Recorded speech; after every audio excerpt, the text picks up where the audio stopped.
like, holy fuck, I'm going to actually write and jam with one of my idols. I mean, who gets that opportunity, Kristin? You know, I can't speak for him. I can tell you this, like Joe was very guarded around people that might be perfectly good people, but people that he just felt he had reason to be guarded around. And a lot of that was, I think, because not everybody, in fact, very few people are just genuinely authentic and like genuinely, like you can trust that they're coming across exactly who they are. They don't have a hidden agenda. I mean, we lived in LA, right? And he was in the music business. Everyone around us had a hidden agenda. That doesn't make them bad people. That just means that a lot of people wanted to get close to him for reasons other than they genuinely, other reasons than just genuine friendship. And I feel like Joe was always really relaxed around you. I think because you're just a genuinely authentic person, and he sensed that. He was a very good judge of character. Yeah, I mean, he sang for me. We played pool. You know, and yes, we did drugs, and we were fucking all having a good old fucking time. I think Rick the bass player was there too. Rick probably, he was almost always there. They were best friends. He's one of my favorite people on the planet, and I'll never not miss that guy. Does Joe still speak to Rick? Rick died. Rick died? Yeah. Oh no! It was very unfortunate. It was very sudden. I want to say it was. Not a stroke or heart attack, but it was very sudden. It was like maybe a liver thing. It's something that like I think he got sick and was dead within a day or two. Oh my God. Yeah, I'm sorry. I want to say it was maybe 10 years ago, 10 years ago. Shit, yeah. I loved Rick. But it's funny that you asked it if they still talked, because, you know, when you get sober, it's highly recommended, like very recommended. You don't hang out with people who aren't clean and sober, especially people you used to do drugs with, because it can be such a trigger. And Joe was really good about that. I think he cut a lot of people out of his life, and I certainly did. But Rick and him were best friends, and Joe and Rick had such a great bond that they could hang out together. And Joe didn't, I don't know if he got triggered or not, but he certainly never used again. And when somebody asked him about it, because we did coke with Rick all the time. I mean, there was almost never a day we were with him that we weren't doing coke with him. And Joe just said, well, sorry, Rick's exempt. Rick is exempt from that rule. And he maintained a friendship with it. I'm really glad, because Rick was one of those people that whenever he was around, he brought out Joe's best self, right? Like Joe Vitale, Joe's drummer from Barnstorm, was another one that we didn't do drugs with Vitale. But there's a couple people in Joe's life that he just was always really relaxed around, and Rick and Joe were two of them. Yeah, I think Rick also played on the song that we did together. Yeah, Davey Cakes, thanks for the $5. John, this is your new show. It is gripping watching you try and walk the line of appropriate and creepy. Usually this doesn't work. It's working here. I haven't been creepy at all. I don't, you know, listen, I was a 14-year stripper. I know creepy when I see it, right? I've been around the block. I'm a very worldly woman, and I never, ever get a creepy vibe from you. I don't know what you're like with other women, but I don't get it. No. I'm not. Trust me, I'm not a creepy. Joe Walsh endorsed Trump 2024. I think that's a different Joe Walsh. That's definitely not Joe Walsh. Not Joe Walsh. No. Here we go with sodomy. I can't see. Kristin, tell John he remind you of an ex-evil pimp. Tell John here. Never had a pimp, so he doesn't remind me of one. No, John was pumping off what you were talking. No, I was not. Most women find John creepy. No, they do not. I was married for 13 years to a beautiful woman. Okay. Do you want me to continue with something? Sure. Sodomy, Kristin, admit truth. You blew Chancellor of Nepal's University in order to graduate. I don't know. Who knows? Like, some are really stupid. I was wondering, you still have a cat? Meow. Yes, I have 2 cats. Do you have any animals, Kristin? I'm a big cat person, but my cat died 10 years ago, and I've been traveling too much. Yeah, I had mine die of like a stroke or a heart attack. It was really. He was the youngest one. His name was Magneto, and he started crying, and then he was lying on the ground, and then just with his eyes open, just. Oh my God, that's horrible. Oh, it was really horrible. Then of course all my haters in this chat that we have would be, come in as Magneto's ghost, and and just goofing on. I mean, they're awful people. Yeah, that sucks. I mean, my relationship with my cat was like my best friend, and she lived to be 22, or almost. She was like a month shy of 22. And if anybody had made fun of her that way or something, it would have really bothered me. No, I know. Sodomy's back. Love how she speaks so casual of debauchery. When I robbed bank, then I became casual. Thank you. She's funny. She's funny, and she's a big fan, so you can't, you know. Yeah. No, I like that. I do speak pretty casually about debauchery. I mean, yeah. Well, that's what I like about you, because you're like me, is that you're so open about everything. Like, I don't, like, I'm an open book. Yeah. You know, it's like, yeah, you could ask me anything and I'll answer it. You know, yeah. I don't care. You know what I mean? Yeah. I mean, the funny thing was, before my first book came out 5 years ago, before Rock Monster came out,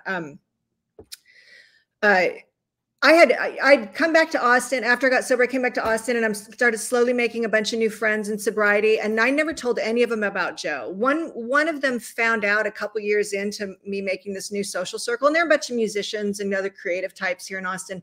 And I just never told them because I didn't want people to befriend me because of who I used to know, or, you know, Joe and I actually stayed friends. So I didn't want people befriending me because they thought they wanted to be 1 degree of separation from Joe Walsh or whatever. I wanted people to like me for me. So none of my friends for years here in Austin knew that, that I had been a stripper for 10 years back then, that I had a rock and roll life, that I knew a bunch of famous people, or that I was engaged to Joe. And then when my book came out, like, eventually some of my friends knew, some of my close friends knew, but when my book came out, like, it shocked a lot of people. They had no idea that I'd lived that life before. And then I started doing a bunch of interviews, and all of a sudden, just kind of overnight, I thought, why have I been hiding, like, not talking about all? It's who I am. It's made me, it's the person that I am. And also, I think I work in the sexual healing realm. And I think that the more people talk about sex just comfortably and casually, the better it is for the world. And it helps other people be able to do it. And I mean, even my doctor, like, if I'm talking to my doctor about something having to do with sex, and I talked so openly and comfortably with it, my very own doctor told me that I've helped him speak about sex more comfortably with his other patients, which has helped him be a better doctor. I just think, like, worldwide, we need to be able to talk more comfortably about sex, like, and drugs and all of it. And to your point, it's like, Kristin, I couldn't believe that when Janet Jackson had that clothes malfunction, that faux pas, and she showed a nipple, and I'm sitting there, and the whole fucking country goes ballistic. And I'm going, what the fuck? You know, you watch the news and there's violence every day, and, you know, and your kids are subject to wars and to fucking hate crimes. And then you're upset about a breast of a woman, which is a beautiful thing anyway. Like, well, yeah, I mean, I definitely wish that there was less violence in TV and film and more sex, actually. Yeah. Like, there used to be more sex scenes than there are now. And I think everyone's kind of become weirdly prudish lately. And then, but the violence certainly hasn't abated. The thing about Janet Jackson was that was, I mean, I don't know if the Super Bowl is like a family show, but I do think that it's important to protect kids from sexual imagery, only because your sexual brain starts developing like around 10, and it goes on until you're like 16, 18 years old. So everything you're exposed to between 10 and 18 can potentially sort of direct the type of things that turn you on. Any kind of sexual imagery that you see in those years can affect how you're able to get turned on later in life. So instead of developing like a natural, organic sexual response system, you start to get a little diverted by, you know, a lot of the weird imagery that kids are exposed to. And all of a sudden, maybe you need like she had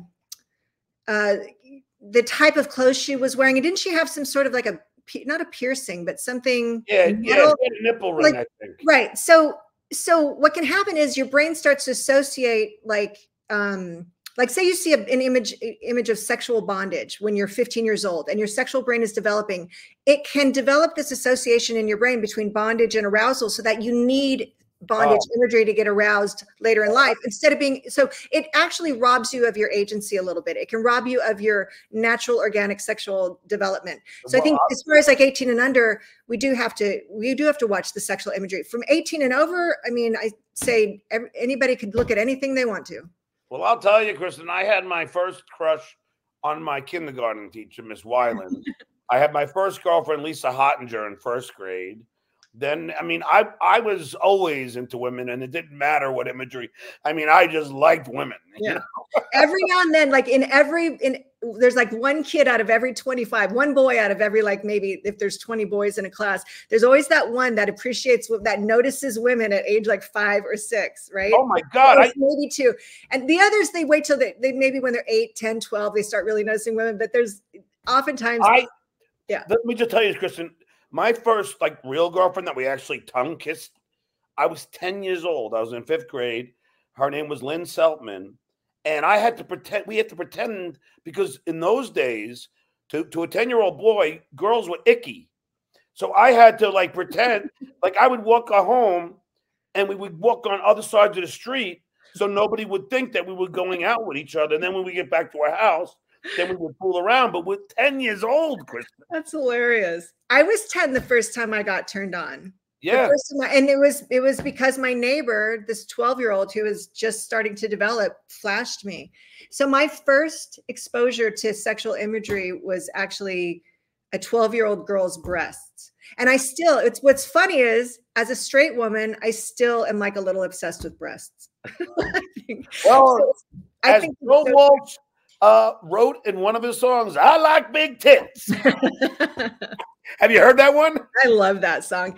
Yeah. I think there's a story behind it, but I think it had something to do with, he purposely wrote that song and put it on the album because he was trying to make a point of some sort with his record company, but I can't remember. I'm sure the story's online somewhere. Oh, I gotta find that. But it's a great song. And it's a great song. It's all Joe Walsh humor in it too, you know? Yeah. That's a very, very Joe song. Oh yeah, it's so tongue in cheek, if you will. Dang Lizard, thanks for the $5. He's from England. As a loyal fan, John, I have to remind everybody that you told us your hemorrhoid blood contains genital warts. No, it doesn't. See, this is where they're trying to gross you out towards me, you know. But that ain't gonna work, Kristin. It's funeral director, Miss. Have you heard of Shuli? I don't think so. No, nobody has. Don't worry about it. John, tell her about your OnlyFans. And I don't have an OnlyFans. I would have to pay people to watch me. Trust me. Stuttering John's twin. Thanks for the $5. Brother John, did you take my underwear this AM? No. This is how, Kristin, I just want you to realize something. They're paying me right now to write this. Who is? All these people that I'm putting up. Oh, yeah. Yeah. They're paying me. Yeah. It's bizarre. Yeah. Just to insult me. They'll pay me money to insult me. Grizzly Adams, can you get Joe to do John's show? That's a good question. Can I get Joe to do John's show? Yeah. Yeah, I wish I could get Joe on the phone. We lost touch 12 years ago, shortly after he got married again. I mean, after he got married to his current wife. I used to see him whenever he came through town, whenever he came through Austin or Dallas or Houston or anywhere in Texas. I'd go like hang out with him. And we talked on the phone and would email and stuff. And then when he got married, for obvious reasons, he stopped calling the ex-girlfriend as often. And then eventually I heard through the grapevine that his wife told him it's easy to understand. She told him to stop contacting me at all. So I haven't talked to him. She's jealous. Yeah. Because look at you. I mean, who wouldn't be jealous? Oh, thanks. Is his wife pretty? Yeah, she's very pretty. Yeah. Yeah. I miss him. He was my best friend. It sucks that we can't talk, but that happens he's hardly the only ex-boyfriend of mine that stopped talking to me when he got married. Like, because I've been single for most of my life, and most wives don't really want you talking to your hot ex-girlfriend, especially when she's single. So Stuttering John's twin, thanks for $5. What about the box of prophylactics? You steal them? No. Martina Reed, thanks for $5. I'm sorry, it's Martine. How does she keep her skin so smooth and gorgeous? Her face looks like a much younger woman. What's your trick? How do you look so youthful? I don't know. Well, I don't drink and I don't smoke. So I eat super healthy, and I live a pretty healthy lifestyle. Like I run, I do yoga, I lift some weights, but I also do stem cell treatments. I just got back from Mexico where I do these stem cell treatments where they inject you. It's like an IV drip of stem cells, and it's kind of an anti-aging protocol. I started doing that a few years ago. Really? Yeah, and it really happened. I think my energy has been really good. The stem cells you get in the States are not really high quality. The stem cells you can get out in other countries are a lot better. And so they set up Mexico. The place I go to is called StemAid in Los Cabos, San Juan del Cabo, I think is what it's San Jose del Cabo. It's near Cabo San Lucas. Oh, nice. And, yeah. They have. How often do you have to go to do that? I go twice a year these days. Yeah. Oh, that's all you have to do? I go for 1 week, twice a year. Is it expensive? Yes. It is very expensive. Well, how much, to be honest? It's in the tens of thousands. Yeah. Really? So I would need a lot of super chats for that. Yeah. For 2 months. Which one of you has bigger tits? So I would say Kristin does. Dang Lizard, thanks for the $5. Have you told her you've been mistreated by Howard in the Dalbaverse and you're not even an alcoholic school? Yeah, I get a lot of haters, Kristin. I'm sure. Did Joe get a lot of haters? No, but first of all, we broke up before the internet, right? I mean, the internet was a baby by the time we were together, but I doubt it. He's kind of beloved. Yeah, it's really strange, this thing with you, because I've always experienced you as just the sweetest guy who is very unthreatening, and it all clearly started with the whole Howard thing. But it's gone on for a long time, this sort of trail of haters of yours. Oh, God, yeah. Well, very long time. It's weird. Well, Kristin, it didn't help me that I pranked Donald Trump and made him look like a fool. I don't know if you know this. Yeah, I remember something about that. Yeah, that was 5 years ago. It was over the phone, right? Yeah, but I didn't trash him on the call. I just asked him, like, who are his Supreme Court justice picks and, about immigration reform. But the White House was embarrassed. But you used to do that kind of stuff all the time on. Oh yeah, I know. I'm the prankster. I'm the troll. But the MAGA people then came out. So now you have the Stern people who were mad at me for leaving. Then you have now all the MAGA people who hate me, and that's not a good combination. Yeah. Dick 89. Everyone says this, Kristin. No joke.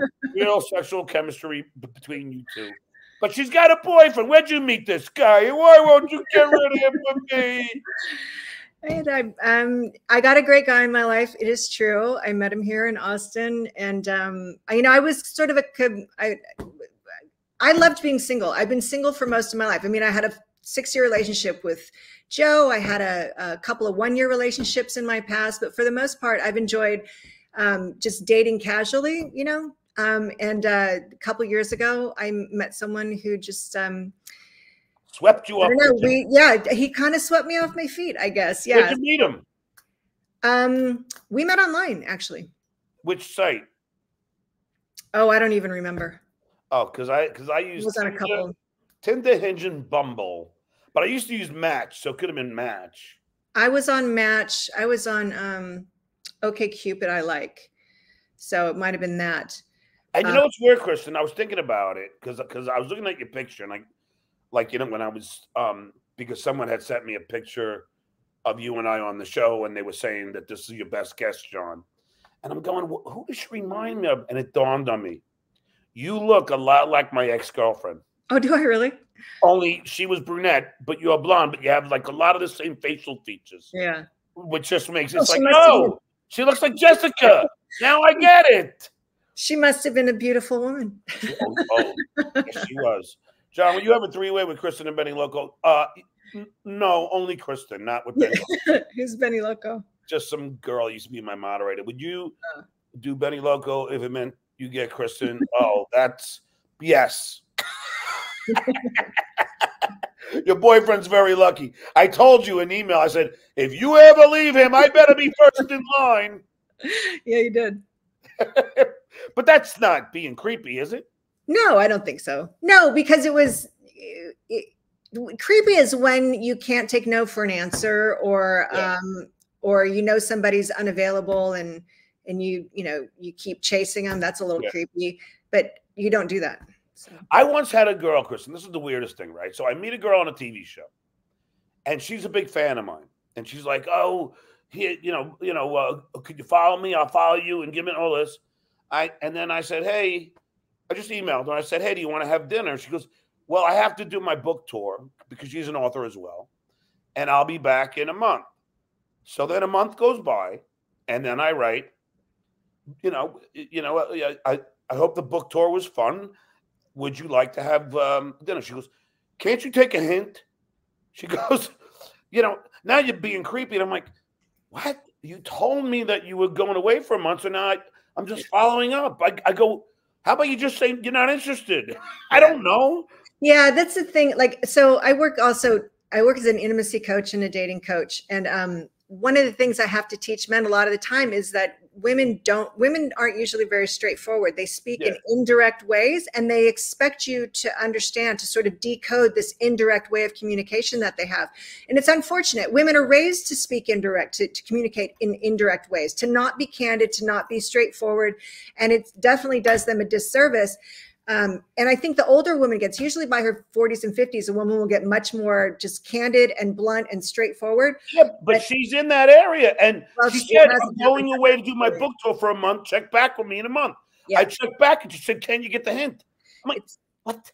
Yeah, no, it's really unfortunate. A lot of women, they complain about men who pursue them. And then I will look at their thread and I'm like, in no way did you ever make it clear that you weren't interested. Because here's the thing, what women want to do is they want you to go away without making themselves look like the bad guy. Yeah. They never want to be confrontational in any way. And also some guys don't take rejection very well. And so women get, like, if they do ever say I'm not interested, sometimes guys will be like, well, screw you. You're not good enough for me anyway. And as soon as that happens, she's never going to be direct again because it's just hurtful.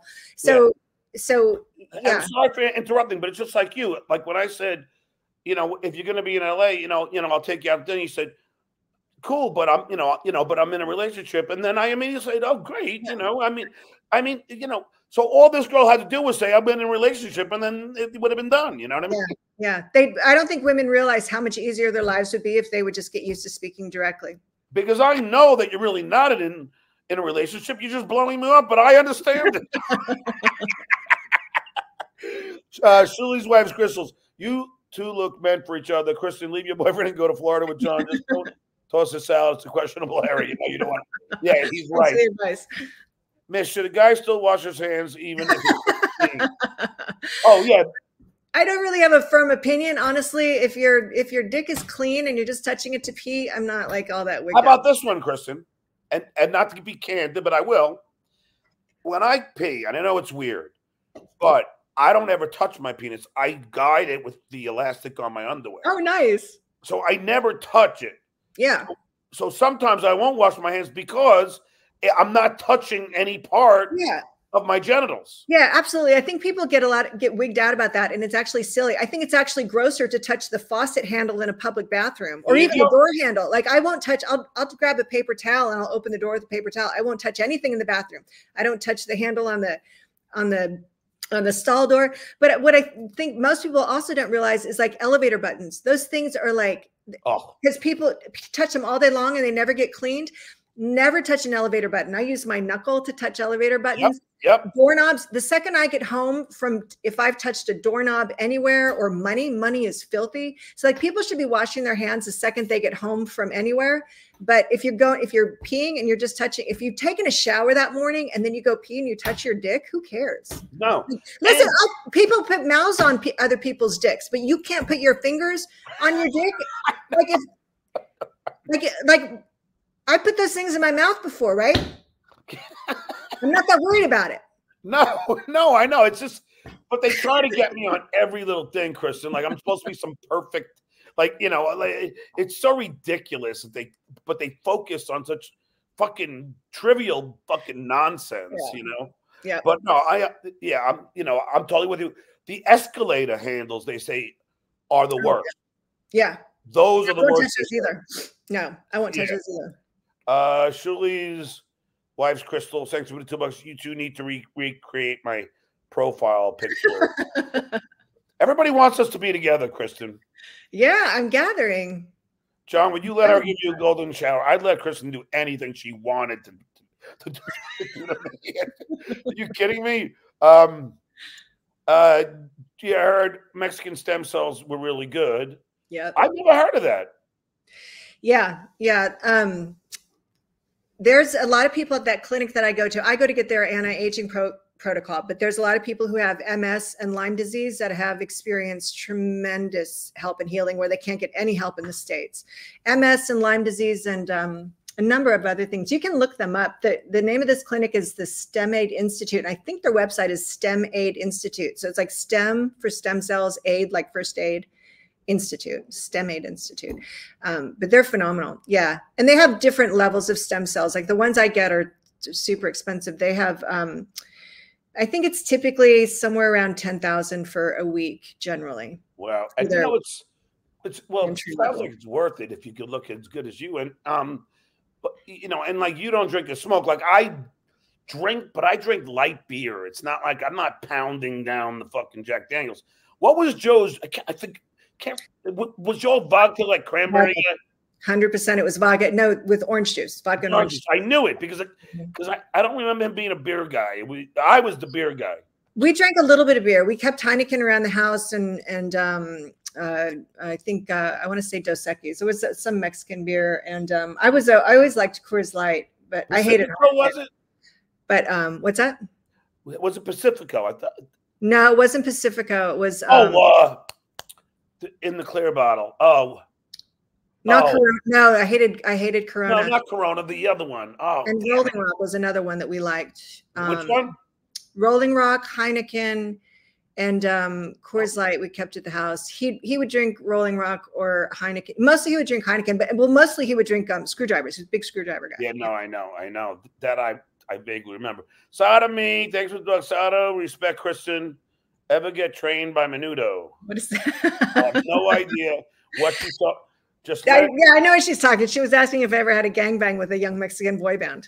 Oh, I'll tell you this, Kristin. I put it in members only mode, so you'll get so we won't get like all the trolls. Like this is only so anybody chatting right now are paying me to be in this chat. Oh, nice. Yeah. Well, it's a fair question. I mean, young Mexican boy band; those are pretty sexy. But no, the dish known as Menudo is disgusting. It's like all like the entrails of different things, That's but anyway, Stuttering John's Club, thanks for $5. John, you would love my new YouTube video.